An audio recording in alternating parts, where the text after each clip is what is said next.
हाफिज़ा, आपका physics teacher. आज हम लोग स्टार्ट कर रहे हैं फर्स्ट ईयर की फिज़िक्स का चैप्टर नंबर 2 और इसका पहला टॉपिक हमारे पास है बेसिक कंसेप्ट्स ऑफ वेक्टर।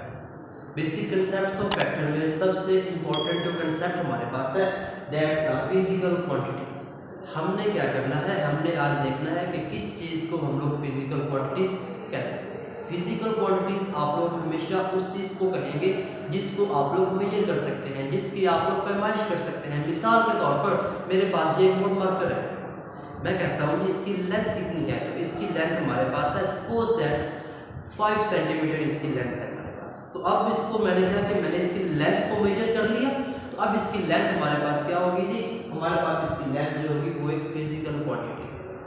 अब फिजिकल क्वांटिटीज को हम लोगों ने आगे दो हिस्सों में डिवाइड किया है, एक हमारे पास है स्केलर और दूसरा हमारे पास है वेक्टर। तो स्केलर को हम लोग कैसे डिफाइन करेंगे? स्केलर क्वांटिटी बेसिकली हमारे पास ऐसी फिजिकल क्वांटिटी है जिसको शो करने के लिए, जिसकी कंप्लीट डिस्क्रिप्शन के लिए, जिसको कंप्लीट मानी समझने के लिए उसकी मिकदार की जरूरत पड़ेगी। जैसे कि मैंने आपको बताया कि इसकी लेंथ 5 सेंटीमीटर है। अब जो इसकी लेंथ के साथ मैंने 5 का वर्ड यूज किया है दैट्स द मैग्नीट्यूड, वो क्या है इसकी मिकदार। और साथ मैंने लफ्ज यूज किया है यूनिट का। तो यूनिट क्या है, मैंने 5 के साथ एक वर्ड और इस्तेमाल किया है दैट्स द सेंटीमीटर। तो वो सेंटीमीटर क्या है, यूनिट है। मीन दैट स्केलर क्वांटिटीज के लिए हमारे पास मैग्नीट्यूड और यूनिट का होना बहुत जरूरी होता है।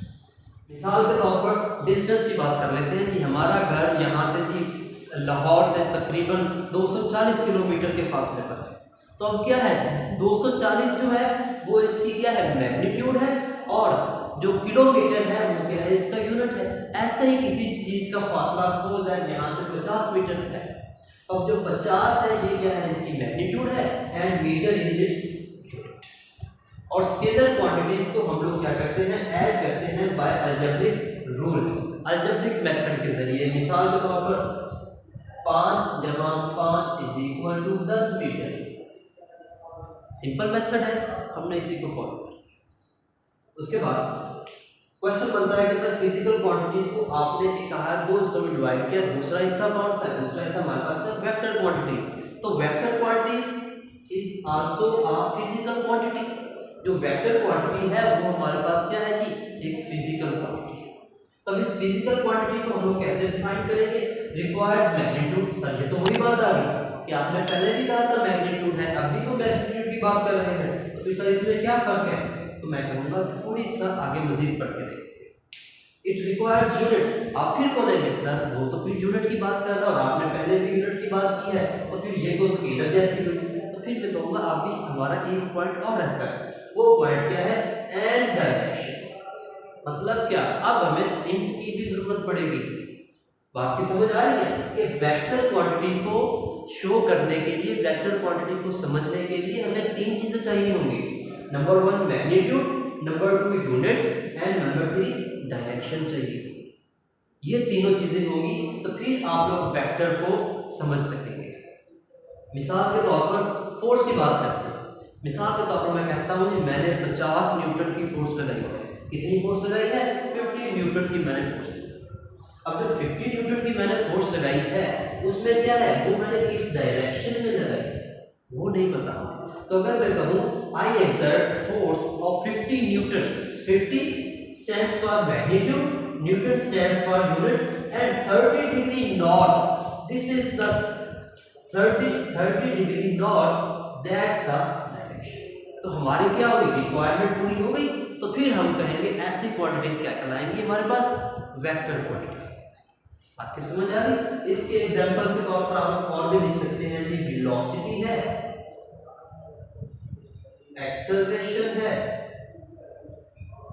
एंड मैनी मोर, और बहुत सी। और स्केलर के अंदर आप लिख सकते हैं डिस्टेंस है, टाइम है। बात की समझ आ रही है, टेम्परेचर है, वो सारी क्या है, स्केलर क्वांटिटीज। और उसको हम लोगों ने ऐड किया था by algebraic rules, mean that simple mathematical rules के जरिए हम लोगों ने उसको ऐड कर लिया था। But for the vector quantities we have head to tail. हम लोग कौन सा रूल फॉलो करेंगे, head to tail rule follow करेंगे। मजीद हम लोग इस रूल को आगे जाकर डिटेल में डिस्कस नहीं करेंगे। नेक्स्ट देखिए, बहुत से बच्चे क्वेश्चन करते हैं कि सर हम लोग मैट्रिक में पढ़ते आए हैं कि डिस्टेंस डिस्प्लेसमेंट, लेकिन काइंडली हमें इनमें थोड़ा सा फर्क तो बता रहे। तो आज टॉपिक तो हमारा ऑलरेडी चल रहा है स्केलर वेक्टर का, तो इसी बेस पर इन दोनों को डिफरेंशिएट भी कर लेते हैं। डिस्टेंस को हम लोग कहेंगे स्केलर क्वांटिटी और डिस्प्लेसमेंट को कहेंगे वेक्टर क्वांटिटी। क्यों ऐसा कहेंगे, इसके पीछे एक छोटी सी बात है वो समझे। मिसाल के तौर पर आप लोग घर से निकले, डिस्टेंस की बात करें, आप लोग घर से निकले, पहले आपने 1 किलोमीटर का फासला कवर किया, फिर आप लोगों ने 2 किलोमीटर का, फिर आप लोगों ने 3 किलोमीटर का, फिर आप लोगों ने 4 किलोमीटर का फासला कवर किया, और फिर क्या हुआ, टोटल आप लोगों ने यहाँ तक कितना फासला कवर कर लिया, 4 किलोमीटर का फासला कवर कर लिया। यहाँ से फिर आप वापस आए घर की तरफ, यहाँ पर पहुंचे, फिर वापस यहाँ पर पहुंचे, फिर वापस यहाँ पर पहुंचे। तो हम लोगों ने क्या किया, हम लोगों ने अब 4 किलोमीटर इधर फासला कवर किया और 4 किलोमीटर फासला इधर कवर किया। तो हमारे पास टोटल कितना डिस्टेंस हो गया जी, हमारे पास 1 किलोमीटर डिस्टेंस हो गया।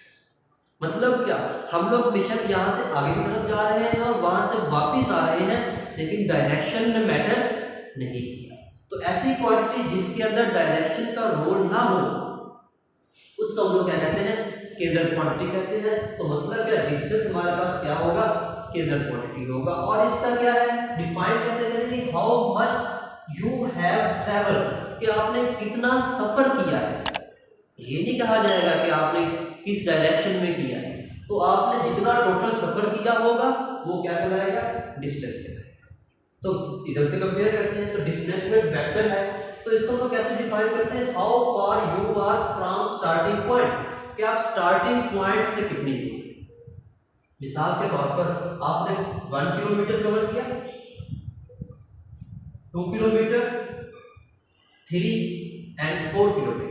अब क्या हुआ, आप लोगों ने क्या किया, यहाँ से आप कवर करते हुए 4 किलोमीटर कवर किया, वापस आप भी यहाँ पर आ गए। तब आपसे अगर कोई पूछे कि कितना डिस्प्लेसमेंट कवर किया है, तो आपने देखना है how far you are from starting point, कि आप स्टार्टिंग पॉइंट से कितना दूर है। तो वो कितना दूर है, सिर्फ 2 किलोमीटर। तो मतलब क्या, जो आपने इधर फासला कवर किया था, वापस आने पर वो क्या हो गए, एक दूसरे के साथ कैंसिल आउट हो गया। आपकी समझ आ गई, जिसकी वजह से क्या डायरेक्शन ने मैटर किया ना इसमें। तो हम लोग ऐसी क्वांटिटी जिसके अंदर डायरेक्शन मैटर करती है उसको क्या कहते हैं, वेक्टर क्वांटिटी। तो हमारे पास डिस्प्लेसमेंट क्या हुआ, एक वेक्टर क्वांटिटी हुई हमारे पास। अगर रिप्रेजेंटेशन है हमारे पास कि हम लोग वेक्टर को कैसे रिप्रेजेंट करते हैं, वेक्टर की रिप्रेजेंटेशन के लिए हमारे पास 2 मेथड्स हैं। एक हमारे पास है सिंबॉलिक मेथड और एक हमारे पास है ग्राफिकल मेथड।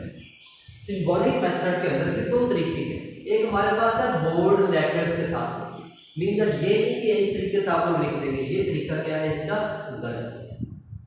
बोल्ड लेटर्स में आपने इनको बोल्ड करके, बड़ा करके, नुमाया करके लिखना है। तो ये हमारे पास क्या है, बोल्ड लेटर्स के जरिए आप लोग क्या करेंगे, किसी भी वेक्टर को रिप्रेजेंट कर सकेंगे। उसके बाद हमारे पास है जी एरोहेड। एरोहेड के साथ क्या है कि आप लोग उसके ऊपर क्या करेंगे, एरो लगा देंगे। बात की समझ आ गई। बेसिकली ये जो मेथड है ये यूज होता है प्रिंटिंग के अंदर, if you are printing something, ठीक है। और ये जो मेथड है ये होता है हैंड रिटन के लिए। क्यों, क्योंकि अगर इस तरीके से आप लोग लिखेंगे तो आपके पेज जो है, आपकी जो शीट्स हैं वो तो खराब हो जाएंगी। तो फिर हम लोग क्या करते हैं कि उसके ऊपर एक एरो हेड लगा देते हैं, और जिस चीज के ऊपर एरो हेड लगा होता है it shows that that quantity is a vector quantity. मिसाल के तौर पर वेलोसिटी है हमारे पास, तो वो हमारे पास क्या है, वेक्टर क्वांटिटी। बाकी समझ आ गई। दूसरा मेथड हमारे पास है ग्राफिकल। ग्राफिकल मेथड के अंदर क्या है, हम लोग एक एरो ड्रॉ करते हैं। हम लोग क्या करते हैं कि एक एरो ड्रॉ करते हैं, और उस एरो की एक साइड जो है उसको हम लोग टेल कहते हैं, और दूसरी साइड जो है उसको हम लोग हेड कहते हैं। हेड से लेकर टेल तक का जो फासला है ये हमारे पास होती है कि इसकी लेंथ क्या होती है जी, ये होती है इसकी लेंथ, ठीक है। और जो किसी भी वेक्टर की लेंथ होगी वो क्या कहलाएगी, इसकी मैग्नीट्यूड कहलाएगी। और जिस डायरेक्शन में वेक्टर का हेड होगा, जिस डायरेक्शन में वेक्टर का हेड होगा वो क्या होगी, हमारे पास उसकी सिम्थ होगी। अगर ये नॉर्थ की तरफ है तो फिर इसकी डायरेक्शन क्या होगी, नॉर्थ होगी। If its head is along the west then its direction will be along the west. और दूसरी बात, ग्राफिकल रिप्रेजेंटेशन के लिए चूज सूटेबल स्केल। हमारे पास क्या होता है, हमारे पास एक ग्राफ होते हैं। ग्राफ आप लोगों ने देखे होंगे, हमारे पास ग्राफ पेपर कुछ यू शेप होती है और इसके ऊपर ऐसे छोटे छोटे बॉक्सेस बने होते हैं। हम लोग क्या करते हैं, हमारे पास ये जो एक बॉक्स है ये तकरीबन 1 सेंटीमीटर का होता है। तो हम लोग क्या करते हैं, हम लोग कहते हैं कि जो हम लोग फासला ले रहे हैं, हमारे पास वैल्यूज आती है किलोमीटर में, तो हम किलोमीटर तो से ग्राफ पेपर के ऊपर ड्रॉ नहीं कर सकते। फिर हम लोग एक सूटेबल स्केल ले लेते हैं जिसको हम लोग कहते हैं जो 1 सेंटीमीटर है वो 1 किलोमीटर के बराबर है। आई होप सो आप लोग को यहाँ तक बेसिक कंसेप्ट की समझ आई होगी, लेकिन ये अभी तक कंसेप्ट हमारे कंप्लीट नहीं हुए। तो हम लोग अगली वीडियो में फिर हमारी मुलाकात होगी, तब तक के लिए अल्लाह हाफिज़।